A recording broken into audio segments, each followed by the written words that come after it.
Dear students, good evening to all. Last class continue பாருங்க. Heading வந்து mechanism of translocation.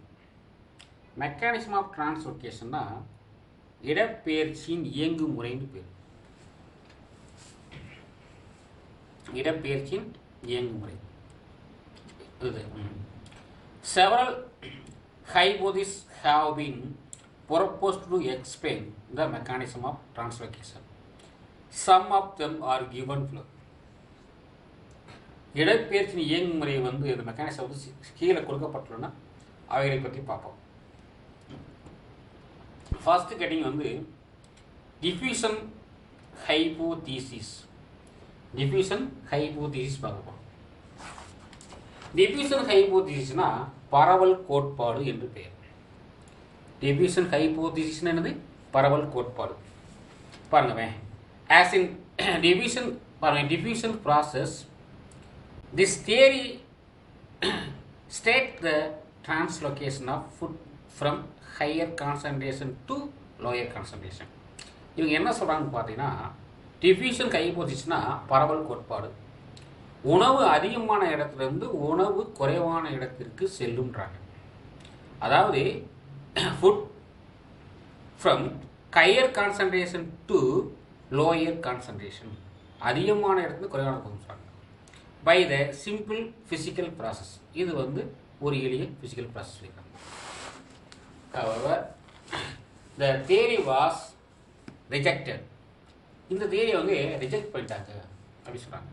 Because speed translocation is much higher than simple diffusion.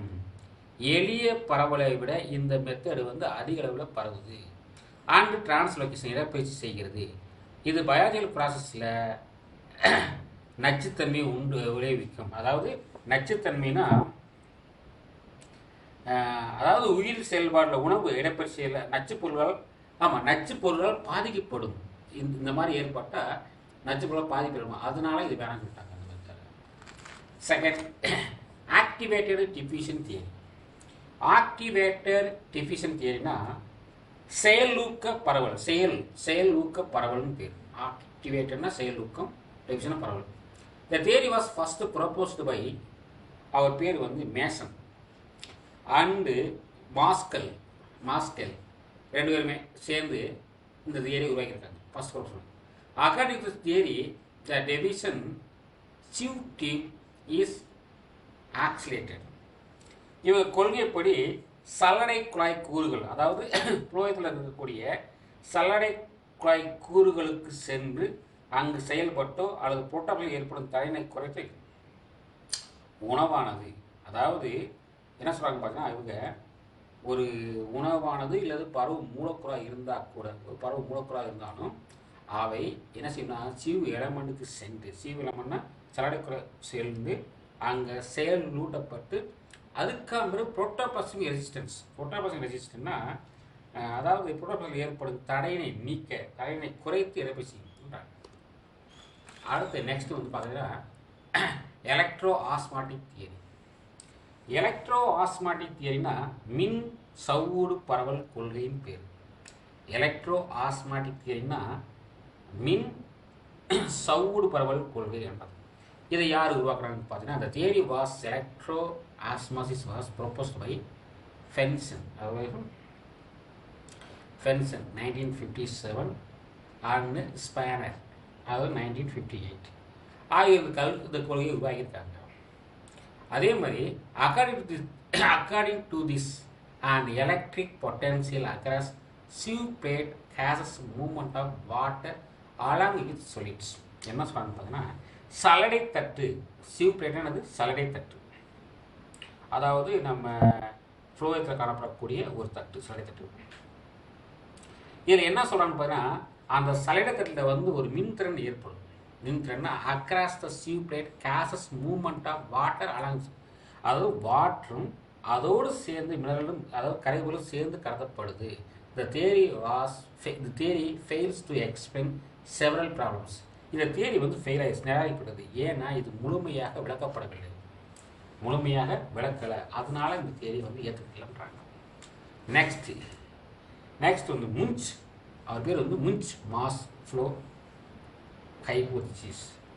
அதாவது முன்ச் mass flow ஹைபோதிசிஸ்னா முன்ச் மொத்த ஓட்ட கோட்பாடு என்று பேர். இந்த mass flow theory was first propose by முன்ச்.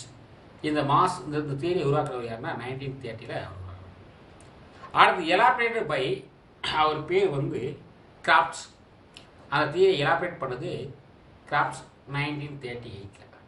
According to this hypothesis, organic substance or solids move from region higher osmotic pressure. நீங்கள் என்ன சொல்லலாம்னு பார்த்தீங்கன்னா, இந்த தியரியில் அந்த முன்ச் மாசுறாங்க இல்லையா, அந்த முன்ச் சொன்ன என்ன சொல்கிறான்னு பார்த்தீங்கன்னா, organic substance or solids, organic substance சொல்லக்கூடிய பொருளாக இருந்தாலும் சரி இல்லை கரைசலாக இருந்தாலும் சரி, move from region of higher osmotic pressure to the region of lower osmotic. அதாவது எங்கே அழுத்தம் அதிகமாக இருக்கோ அங்கேருந்து அழுத்தம் குறைவான இடத்திற்கு உணவுகள் செல்லும் சொல்ல வராங்க. அதாவது முன்ச் மாசம் என்ன சொல்கிறாருன்னு பார்த்தீங்கன்னா, அழுத்தம் அதிகமான இடத்துலேருந்து அழுத்தம் குறைவான இடத்திற்கு அதாவது உணவு செல்லும் கடத்தப்படுது சொல்கிறாங்க. ஓகேங்களா? அப்போ மீசோஃபில்ல இருந்து எங்கே கடத்தப்படுதுன்னு பார்த்தீங்கன்னா ரூட் அண்டு ஸ்டெம்புக்கு கடத்தப்படுது. அப்போ மீசோஃபில் தான் உணவு தயாரிக்கப்படுது. அதை பற்றி தாங்க பார்க்க போகிறோம். எக்ஸ்பிளைன் அதுக்கு physical system on shown figure. இதுக்கு ஒரு எக்ஸ்பிளைன் கொடுத்தாங்க பாருங்கள். இது வந்து model of demonstrating the mass flow hypothesis. இங்கே ஏ இங்கே பின்னு இருக்குது. இங்கே அடர்த்தி அதிகமாக இருக்குது, இங்கே அடர்த்தி குறைவாக இருக்குது. இப்போ இங்கே அடர்த்தி அதிகமாக இங்கே இருக்கக்கூடிய கரைசலில் வாட்டரை வந்து உள்ளெழுக்கும், எண்டாஸ்மாசிஸ்ல உள்ளெழுக்கும். இங்கே அடர்த்தி குறைவாக இருக்கிறனால இங்கே இருக்கக்கூடிய வாட்டர் வெளியே எக்ஸாஸ்ட்னு வெளியே போகும். இப்போ என்ன நடக்குதுன்னு பார்த்தீங்கன்னா, இந்த ஏ சொல்லக்கூடிய இந்த கரைசல், அதாவது எண்டாஸ்மாசிஸ், அதாவது கரைசல் இங்கே அடர்த்தி அதிகமாக இருக்குது, அதனால் நீர் இழுக்க இதில் ப்ரெஷர் அதிகமாகி இந்த வாட்ரு இந்த வடிவ டீப் மூலமாக சென்று பிக்கு போகும். அப்போ பிக்கு போகும்பொழுது பிக்கு வந்து கரைசல் அதிகமாக அது அதனுடைய நீர் வந்து வெளியே வரும். இதை நம்ம பார்க்க போகிறோம். பாருங்க, ஃபர்ஸ்ட் 2 சேம்பர் இருக்கிறாங்க, ஏ அண்ட் பி.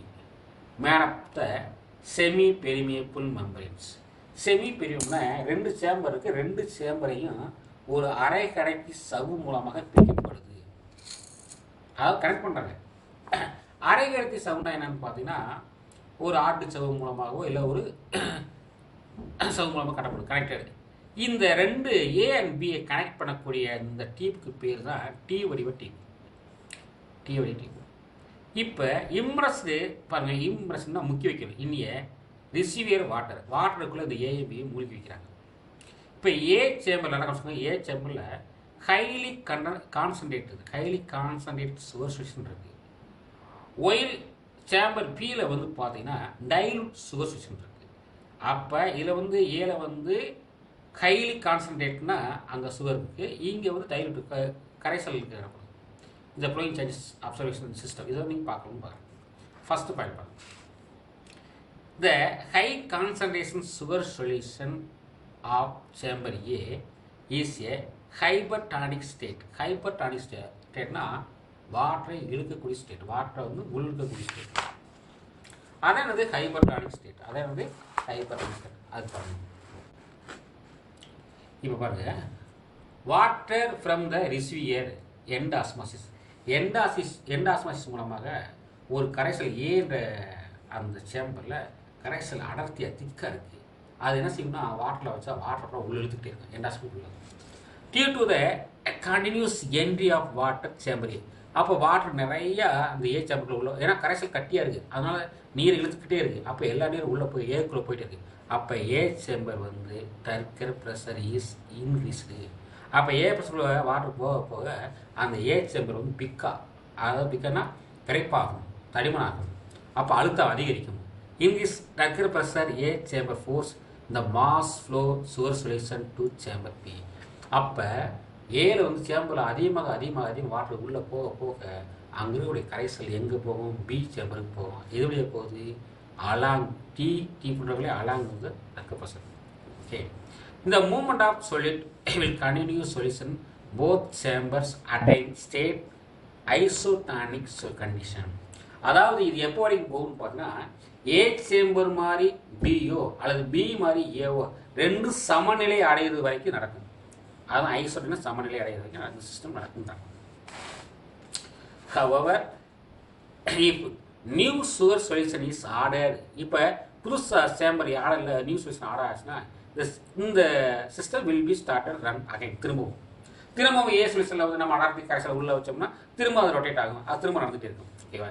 அப்போ சேம்பர் ஏ இஸ் என்ன வருங்க அனலாகஸ் த மீசோ.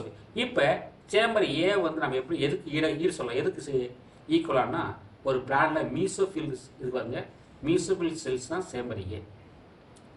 அது லீவ்ஸில் இருக்கக்கூடிய மீசோஃபில் தான் சேம்பர் ஏ. ஏன்னா அங்கே தான் ஒரு இப்போ லீஃப் இங்கே இருக்குன்னா இதுதான் சன்லைட் மூலம் உணவு தயாரிக்குது. அப்போ அந்த மீசோஃபில் தான் உணவு அதிகமாக இருக்கும். அப்போ சேம்பர் ஏவும் மீசோஃபிலும் ஒன்று. அப்போ சேம்பர் ஏன்னு எதை சொல்லலாம், மீசோஃபில் சொல்லலாம்.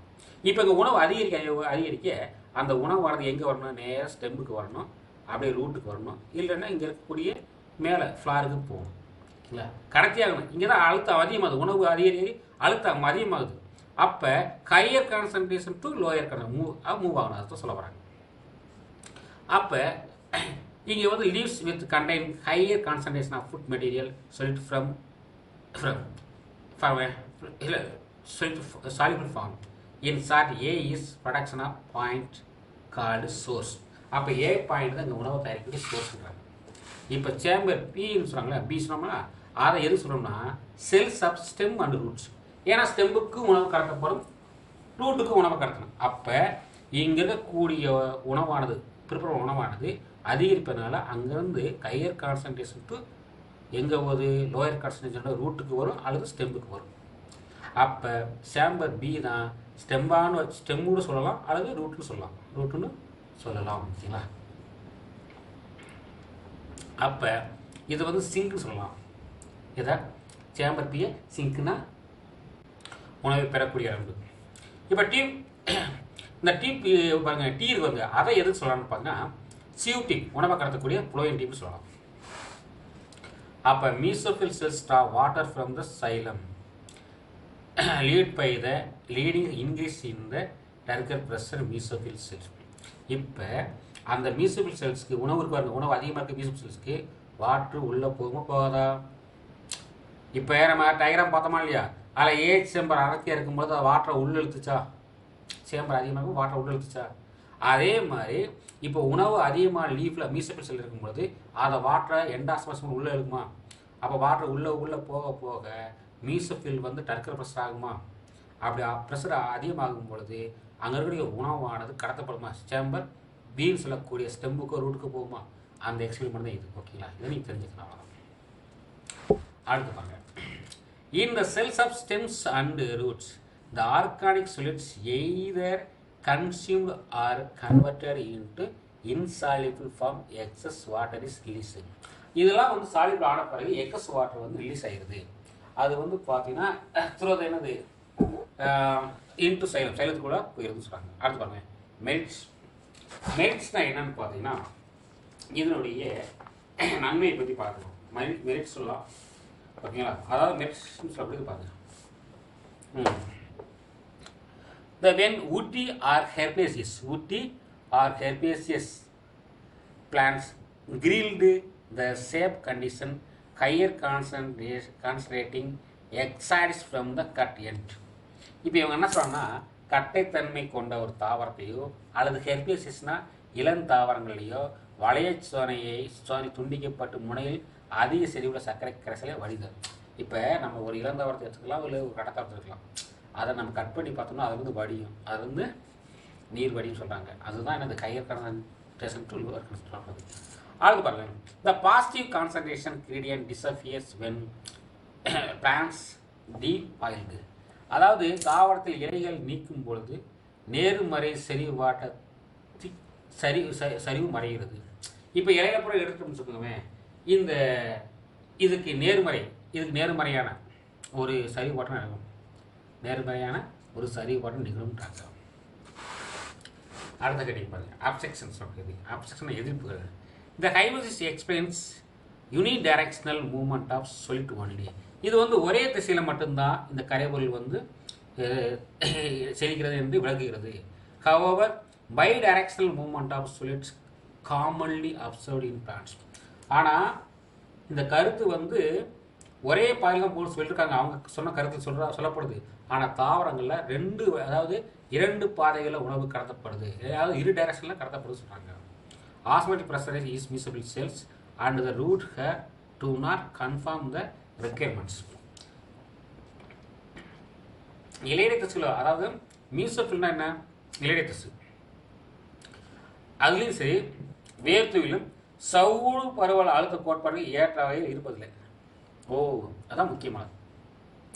இந்த ஆஸ்மாட்டிக் ப்ரெஷர் வந்து மீசோஃபில் செல்லையும் ரூட்லேயும் ஒரே மாதிரி இருக்காது சொல்கிறாங்க. அதனால இது நடக்கிறது கஷ்டம்ன்றாங்க. அடுத்து பார்த்தீங்கன்னா the theory gives passive role to sieve tube and protoplasm. இந்த கருத்தின்படி சல்லடை குழாய் கூறுகளும் புரோட்டோபிளாசம் செயலற்ற கடத்தலை மேற்கொள்கின்றன.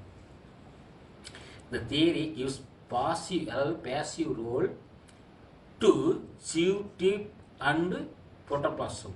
Will some workers demonstrated involvement of ATP. அதாவது என்ன சொல்கிறான்னு பார்த்தீங்கன்னா, இவங்க சொன்ன கொள்கையபடி பார்த்தோம்னா சிவ் எலமெண்ட்டும் சரி புரோட்டோபிளாசமும் வந்து செயலற்று காணப்படுமா, கடத்தலில் செயல் காணப்படும். அதனால ஏடிபியை பயன்படுத்தி இந்த ஒர்க்கை செய்ய வேண்டும் சொல்கிறாங்க. அடுத்த ஹெட்டிங் பார்த்தீங்கன்னா மினரல் அப்சார்ப்ஷன். அப்படின்னா கனிமங்கள் உள்ளெடுப்பு. Minerals in soil exist to form either dissolved soil solution are added by the colloidal clay particle. கனிமங்கள், அதாவது என்ன சொல்கிறான்னு பார்த்தீங்கன்னா மினரல்ஸ்ன்னு சொன்னால் என்ன, நமக்கு இப்போ நிலக்கரைசலில் கரையிலே அல்லது மண்ணின் கூர்மத்தோடு இணைத்த நிலை என இரு வகையான அமைப்பில் காணப்படுகிறது. இப்போ கனிமங்கள் வந்து நிலக்கரைசலில் கரைநிலை அல்லது மண்கூழ் தன்மை. நிலங்களில் வந்து மினரல்ஸ் எங்கே இருக்குன்னு பார்த்தீங்கன்னா ஒன்று கரைசலில் கலந்துருக்கும், இல்லை கூர்மத்தில் இருக்குன்றாங்க, குழாய் செல்ல இருக்குன்றாங்க. இட் வாஸ் பாருங்க mistakenly assume the absorption of minerals salts from soil to place along the absorption of water. நீர் மூலமாக எடுக்கப்படும் சொல்கிறாங்க. But absorption minerals ascent of sap identified as to different process. அதாவது நம்ம மினரல் எடுக்கக்கூடியது ரெண்டு டிஃப்ரெண்ட் ப்ராசஸ் இருக்குன்றாங்க. Minerals are absorb not only root hair மட்டும் இருக்கலை, but also by the cells epiblema. செல்லுடைய புறத்தோல் சொல்கிறாங்க இல்லையா, அதுவும் இருக்குதுன்னு சொல்கிறாங்க. அதாவது கனிமங்களை உள்ளெடுக்கக்கூடியது வேறு மட்டும் கிடையாது, எடுக்கலை, வேரின் புறத்தோல் அடுக்கும் எடுக்குதுன்னு சொல்கிறாங்க. வேர்களால் மட்டும்தான் அந்த நீர் இருக்கக்கூடிய மினரலில் அப்சர்வ் பண்ணப்படுதுன்னு நினைக்காதீங்க. வேருக்கு காணப்படும் புறத்தோல்ன்றாங்க இல்லையா, எபிப்ளமா, அதுவும் எடுக்குதுன்னு சொல்கிறாங்க. அடுத்து plasma membrane of root cells are not permeable to all ions and also ions same salt not absorb the equal rate. அதாவது என்ன சொல்லணும்னா பிளாஸ்மா மெம்பரேன் ஆஃப் ரூட் செல்னா ஒரு வேறு செல்லின் பிளாஸ்மா சவ்வு தன்னை கடந்து செல்ல அனைத்து அயனிகளையும் அனுமதிப்பல்ல. இப்போ ஒரு ரூட் இருக்குது,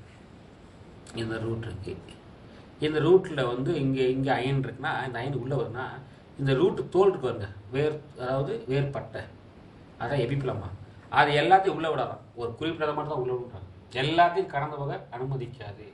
அதே போல் ஒரு கனிமத்தில் உள்ள அனைத்து அயனிகளும் ஒரே சமமான அளவில் உள்ளெடுக்காது. அப்போ இதுதான் முக்கியமானது. பிளாஸ்மா மெம்பரேன் ஆஃப் ரூட் செல். அப்போ ரூட் செல் காணக்கூடிய பிளாஸ்மா மெம்பரேன் வந்து எல்லா அயனிகளையும் உள்ளே விடாது, அதே நேரத்தில் எந்த அயனி ஈக்குவலாகவும் உள்ளே அனுப்பாது. Penetration accumulation of the living cells or tissue surrounding medium crossing membrane is called mineral absorption. அதாவது உயிருள்ள செல்லுகளுக்கு அல்லது திசுக்களுக்கு அவற்றை சூழ்ந்த ஊடகத்திலிருந்து செல்களுடைய தாண்டி அனைத்தையும் உள்ள என்ன சொல்கிறான்னு பார்த்தீங்கன்னா பெனிட்ரேஷன்னா என்ன, உள்ள அனுப்புவது, அதாவது உள்ளது. அக்யூமுலேஷன் ஆஃப் அயன்ஸ் எங்கே சேகரிக்கப்படுதோ and living cells into living cells. ஒரு உயிருள்ள செல்லில் வந்து கூட்டமாக இருக்குது, அதாவது அக்யூமுலேஷனாக ஒரு இடத்துல இருக்க அயன் செல்லையோ அல்லது திசுலையோ surrounding medium of crossing membrane, ஒரு மெம்பரை கிராஸ் பண்ணுது, அதுக்கு மினரல் அப்சார்ப்ஷன். இந்த மூவ்மெண்ட் ஆஃப் அயனி ions in the amount of cells or tissues terminated at transport flux. Transport flux. ஃப்ளக்ஸ்னால் என்னது? அயனிப்புகள். அப்போ அயனிகள் உள்ள நுழைஞ்சால் அதுக்கு பேர் அயனிப்புகள் சொல்லுவாங்க. அதே வெளியாச்சுன்னா அதுக்கு என்னது? இன்ஃப்ளக்ஸ். எஃப்ளக்ஸ் உட்புகள் வெளிப்புகள் பேர். இது வந்து அயனிப்புகள். அதே இது அயனிகள் உள்ளே வந்தால் இன்ஃப்ளக்ஸ், அதே அயனி வெளியே போனால் எஃப்ளக்ஸ் சொல்கிறது. The various theory has been forward explain the mechanism. இதை பற்றி விளக்க சில கோட்பாடுகள் உள்ளன. அந்த கோட்பாடுகள் வந்து பேசிவ் மெக்கானிசம் அப்படின்னா without involvement metabolic energy. And active மெக்கானிசம்னா இதுக்கு 2 மெத்தட் இருக்குது. ஒரு மெத்தட் வந்து பேசிவ் மெக்கானிசம்னா இதுக்கு ஆற்றல் தேவைப்படுது. ஆக்டிவுக்கு இதுக்கு தேவையில்லை. பேசிவ்க்கு ஆற்றல் தேவையில்லை, ஆனால் ஆக்டிவ் மெக்கானிசத்துக்கு ஆற்றல் தேவை. 2 முறையில். இப்போ ஃபஸ்ட்டு வந்து பேசிவ் பார்க்கணும். இதுக்கு ஆற்றல் தேவை. Ion exchange. இந்த ion of external soil solution were exchanged with some charged anion for anion cation for cation, anion for anion or cation for cation அப்படி கருதப்படுது. ஓகேங்களா? அதாவது என்ன சொல்கிறாங்க பார்த்தீங்கன்னா, அயன் எக்ஸ்சேஞ்ச்னா வேறு செல்லுக்குள் இருக்கும் அயனிகளையும் நீர் கரைசலில் அதே மின்சுமை உள்ள அயனியும் பரிமாறப்படுது. அப்படி பரிமாறும் பொழுது தான் என்ன ஆனைன் ஃபார் ஆனைன், அதாவது தொடர் பரிமாற்றம் கோட்பாடு மற்றும் கர்மக்கோட்பாடு 2 இருக்குது. அதில் வந்து ஒட்டியுள்ள மண் துகளில் பாருங்க, அதாவது தியரிஸ் பார்த்தீங்கன்னா இந்த இன்டு அயன் எக்ஸ்சேஞ்ச், அயனி வந்து எக்ஸ்சேஞ்ச் ஆகுதுன்னு சொல்கிறாங்க. அயனி வந்து எக்ஸ்சேஞ்ச் ஆகுதுன்னு சொல்கிறாங்க. அடுத்து இப்போ பாருங்கமே, இதில் வந்து ஒன்று வந்து contact exchange and carbonic acid exchange. இப்போ கான்டாக்ட் எக்ஸ்சேஞ்ச் கார்பானிக் 2 டைப் இருக்குது. அதில் ஃபஸ்ட் நம்ம பார்க்கக்கூடியது வந்து contact exchange theory. Contact exchange தியரினா தொடர்பு பரிமாற்ற கோட்பாடுன்னு பேர். தொடர்பு பரிமாற்ற கோட்பாடு. According to this theory, the ion observed on the surface of root cells. என்ன சொல்றாங்க? இந்த சொல்லின்படி வேர் செல்களின் மேற்பரப்பில் உள்ள அயனிகள் மண் துகளில் ஒட்டியுள்ள அயனிகளும் உறுதியாக பிணையாமல் ஒரு குறுகிய வட்டப்பரப்பில் ஊசலாடி கொண்டுள்ளன. நல்லா சொல்றாங்க. அக்கார்டிங் டு தியரி எதை சொல்றாங்கன்னா, இந்த ions absorbed on the surface of root cell, root cell சுற்றி இருக்கக்கூடிய அயனிகளும் அண்ட் கிளே பார்ட்டிகல்னா மண்ணில் காணப்படக்கூடிய அயனிகளும் are not held tightly but oscillate with in the small volume space, oscillation volume. அதாவது இந்த வேரில் இருக்கக்கூடிய அயனிகளும் மண்ணில் இருக்கக்கூடிய அயனியும் ஒன்றோடு ஒன்று ஒட்டி கொள்ளாமல் ஒரு வட்டத்திலேயே இருக்குன்னு சொல்கிறாங்க. இந்த போத் அயன்ஸ் ஓவர்லேப், ஒன்று ஓவர்லேப் ஆகி இந்த oscillation volume exchange takes place. அப்போ ஒன்றோட ஒன்று இணையாமல் இருக்குது. ஆனால் அதே நேரத்தில் ஒன்றோட ஒன்று மோதும் பொழுது அது எக்ஸ்சேஞ்ச் ஆகிக்கிறது. எக்ஸ்சேஞ்ச் அது என்ன? வேரில் ஒழிக்கக்கூடிய அயனி மண்ணுக்கும், மண்ணில் இருக்கக்கூடிய அயனி வேருக்கும் வந்துருக்குன்னு சொல்கிறாங்க. அடுத்து carbonic acid exchange theory. Carbonic acid exchange theory. Carbonic acid exchange தியரினா according to theory, the soil solution play important role in acting as medium for ion exchange. Acting as medium for ion exchange அப்படிது. இந்த கொள்கைப்படி பாருங்க, இந்த கொள்கையின்படி அயனி பரிமாற்றத்தை மிக முக்கிய பங்கு வகிப்பது நிலக்கரைசல் தான். நிலத்தில் ஒழிக்கக்கூடிய கரைசல் தான் சொல்கிறாங்க. அப்போ சாயில் சொல்யூஷன் தான் இங்கே இருக்கக்கூடிய mineral எக்ஸ்சேஞ்சுக்கு காரணப்படுறாங்க. The CO2 released during the respiration of root cells combined with water from carbonic acid. என்ன சொல்கிறாங்க பார்த்தீங்கன்னா, இப்போ வேறு செல் இருக்குது, வேறு செல்லில் நடக்கக்கூடிய ரூட் செல் நடக்கக்கூடிய ஒரு ரெஸ்பிரேஷன் மூலமாக தான், ரெஸ்பிரேஷன் மூலமாக சுவாசம் காரணமாக கார்பன் டை ஆக்சைடு நீருடன் சேருது. அப்போ ரெஸ்பிரேஷன் மூலமாக கார்பன் ஆக்சைடு நீரில் சேர்ந்து அது கார்பானிக் ஆசிடாக மாறுது. இந்த கார்பானிக் ஆசிட் டிசல்ஸ் அதில் பார்த்தீங்கன்னா இன்ட்டு H+ அண்டு HCO3 இந்த சாயில் சொல்யூஷன். ஓகேங்களா? இந்த H ions exchange cation absorb and clay particles. இது வந்து மருந்துகளில் பிணைந்துள்ள நேர்மீனும் பரிமாறிக்கொள்ளப்படுவதால் நேர்மீனியானது from the micelles get released into soil solution get absorbed on root cells. அதன் மீன் எளிதில் வேறுகளால் உறிஞ்சப்படுகிறது சொல்கிறாங்க. வேறுகளால் உறிஞ்சப்படுகிறதுன்னு சொல்கிறாங்க. அப்போ CO2 ரிலீஸ் பண்ணுது, அது வாட்டரோடு சேர்ந்து கார்பானிக் ஆகுது. கார்பனுக்கு KI வெளியேறதுனால திரும்பவும் HO3 உள்ள திரும்பி வருது, சேர்ந்து வருதுன்னு சொல்கிறாங்க. ஓகே, அவ்வளோதான். கிளே பார்க்கக்கூடிய அந்த பொட்டாசியம் நீர் சேரும்போது திரும்பி உள்ளே வருது, எடுத்துக்கொள்கிறது அப்படி சொல்கிறாங்க. Okay students.